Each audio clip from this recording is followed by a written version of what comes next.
আমরা 3 জন লোক ওই জঙ্গলে কাঁকড়া মারতাম। কাঁকড়া এরকম বড় নদীর পাশে একটা দোন দিয়েছি, দিয়ে দোনটা তুলছি, এমন সময় দেখি বাঘ হঠাৎ ছুটে আসছে। হঠাৎ বাঘ আমার দিকে লক্ষ্য করে দেখলো যে ওরা নৌকোয় বসে আছে। এখন বাঘ যখন আমার দিকে ছুটে আসে তখন কিন্তু আমি ওই বাঘের দৃশ্য দেখে জ্ঞান হারিয়ে ফেলেছি। জ্ঞান হারাবার পরে তখন বাঘ দেখলো যে যখন না নড়ছে তখন ও কিন্তু ওই জলে লাফ দিয়ে পড়লো, ঝাঁপিয়ে পড়লো জলে। ঝাঁপিয়ে পড়ার পরে তখন ওই নৌকার থেকে হাতো মেরে আমাকে নিচে নামিয়ে নিল জলের ভিতরে, নিয়ে আমাকে ওইভাবে জলের তলায় চুপিয়ে ধরে রাখলো।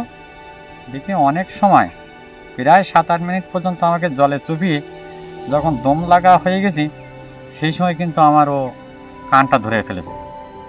কানটা ধরে যখন নাতড়া দিচ্ছে, দেওয়ার পর আমি মনে করলাম যে এইবার ও আমার ধরে নিয়ে চলে যাবে, কিন্তু আমি দেখলাম যে শুধু আমার কানটাই ধরেছে, আর আমার কোনো মাথায় আঘাত করেছে, ঘাটটা ধরতে পারেনি।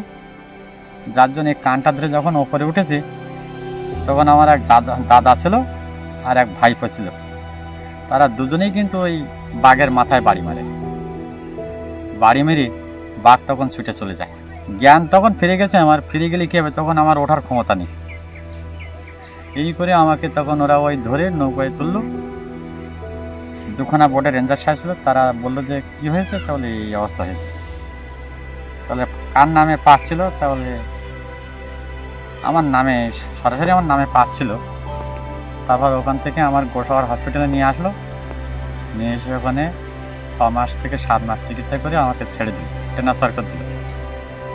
দেওয়ার পরে আমাকে চিত্তরঞ্জন হসপিটালে গিয়ে আবার অপারেশন করে ওরা সুস্থ করে ছেড়ে দিল।